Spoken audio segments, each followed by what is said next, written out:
Buenos días, compañeros. Les voy a presentar la formación plástica de metales ferrosos. De los metales conocemos que poseen una región elástica, que se caracteriza por permitirle al material recuperar su forma cuando la carga es retirada. En el gráfico se representa con la línea azul. Cuando la carga alcanza una magnitud elevada, el material comienza a ceder y su estructura cristalina se ve deformada de forma permanente. La magnitud que separa ambos comportamientos se denomina límite de fluencia. En la gráfica, la línea verde nos muestra que el material conserva un comportamiento elástico tras deformaciones plásticas. Podemos decir que la formación plástica involucra ambos tipos de deformación, tanto elástica como plástica.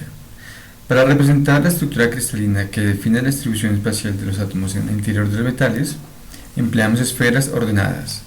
De manera que cuando la formación es elástica, como en la representación azul de las esferas, la posición relativa no cambia. Caso contrario en la formación plástica, donde la posición relativa cambia y lo hace a lo largo de planos determinados, que en general serán los planos más densamente poblados. Este comportamiento tiene su fundamento energético y se puede hacer una analogía con la distancia a saltar por el átomo. En la imagen se presentan dos planos de deslizamiento con líneas rojas, pero las restricciones energéticas restringen la existencia del plano de deslizamiento verde.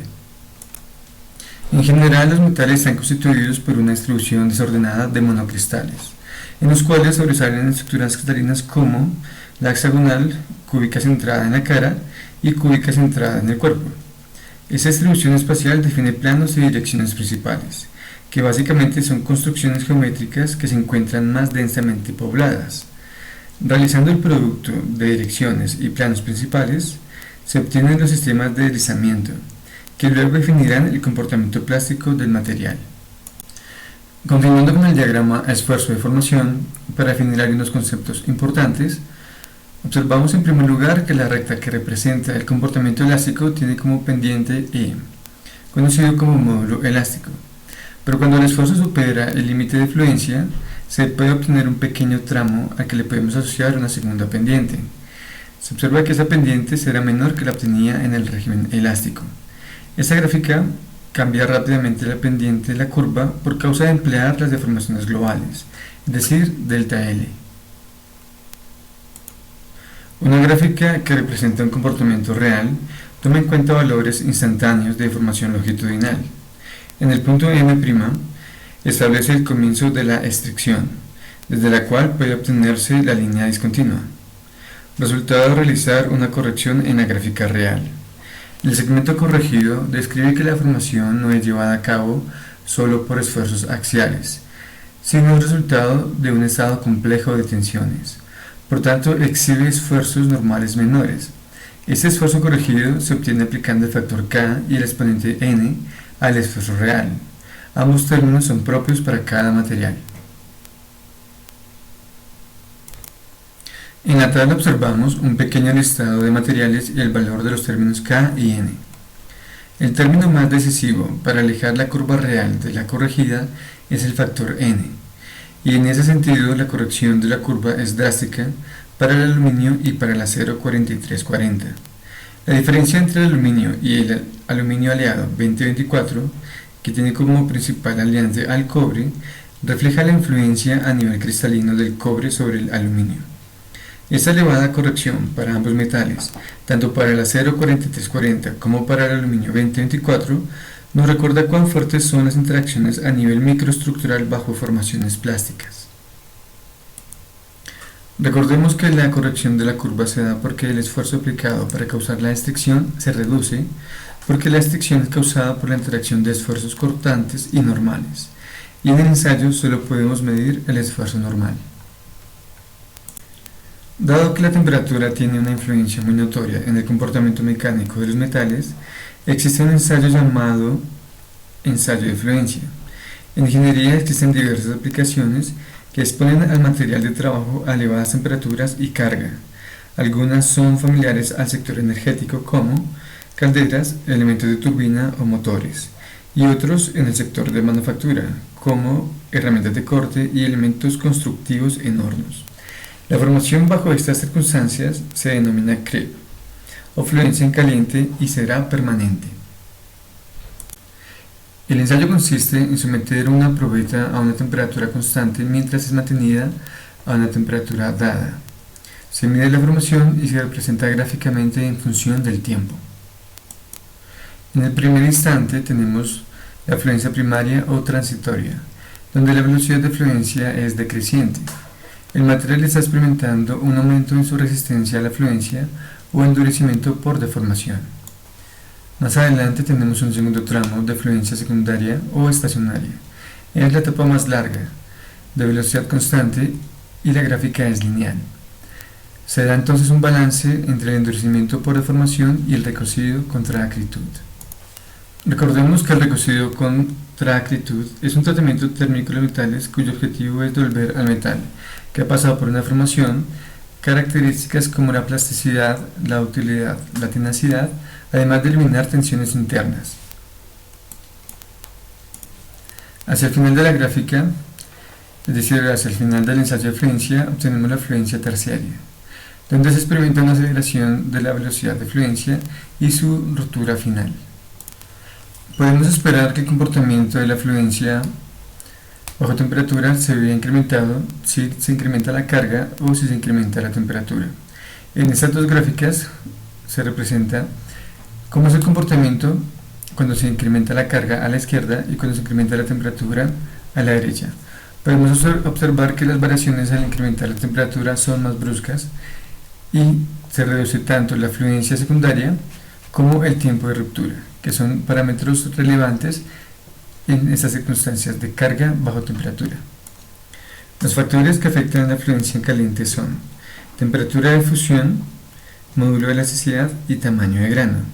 Para circunstancias de carga y temperatura, el rendimiento del metal aumenta con el aumento del tamaño del grano, es decir, que aumenta la resistencia a la fluencia. Quiero presentarles ahora una consecuencia muy interesante de la formación plástica.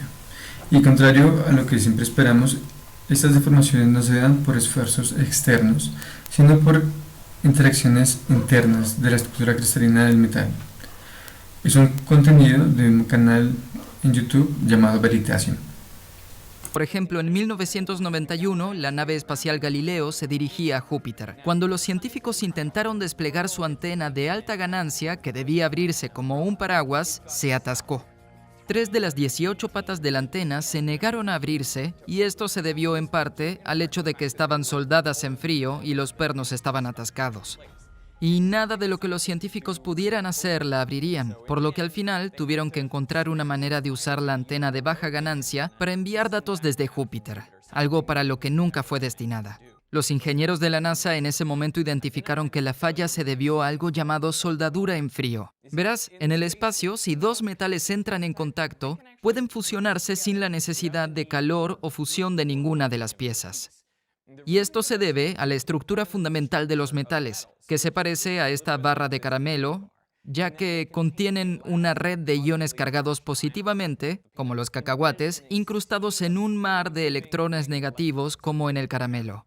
Aquí en la Tierra, las capas superficiales de un metal reaccionan con el oxígeno en la atmósfera para crear una capa protectora de óxido, y esto evita que dos piezas de metal se unan. Pero en el espacio, esta capa de óxido puede desgastarse.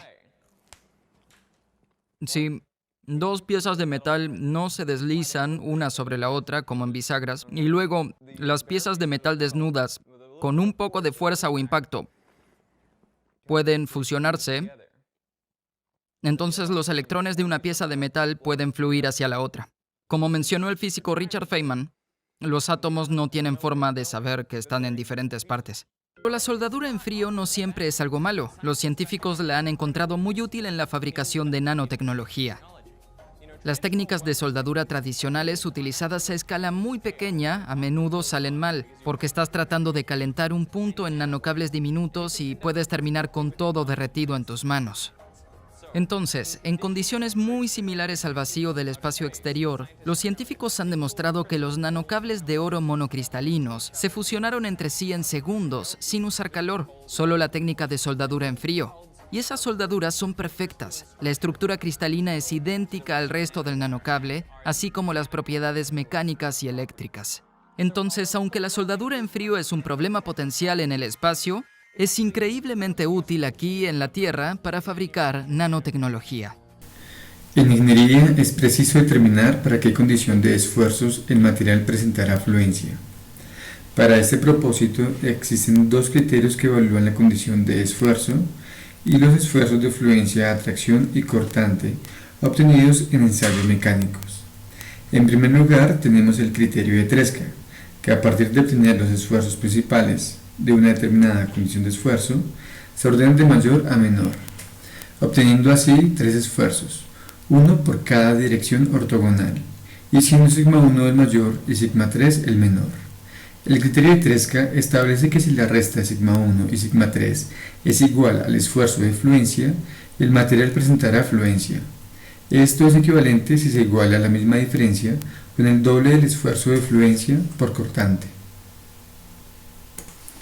En el criterio de von Mises se tienen dos expresiones, una en términos de los esfuerzos principales, sigma 1, sigma 2 y sigma 3, y una segunda en términos de sigma x, sigma y y sigma z. En ambas expresiones se relacionan los esfuerzos para compararlos con el esfuerzo de fluencia, atracción o acortante, para determinar si se presentará fluencia. Cabe notar que el criterio de Tresca es más conservador que el criterio de von Mises, pero el criterio de fluencia de von Mises es más preciso en las estimaciones sobre el comportamiento del material. De la soldadura en frío podemos observar que las fuerzas interatómicas que proveen de plasticidad a los metales también pueden establecer uniones permanentes bajo circunstancias especiales. La plasticidad es la cualidad que nos permite valernos de los metales ferrosos para labores tan diferentes como el conformado y el mecanizado, donde en este último la plasticidad también tiene un papel importante a nivel superficial. Pero la plasticidad también puede representarnos un reto en el diseño, cuando nuestro material de trabajo se encuentra en un ambiente de alta temperatura. Como se observó, la fluencia tiene diferentes velocidades para diferentes condiciones de carga y temperatura. Esta variación también incide en el tiempo final de rotura.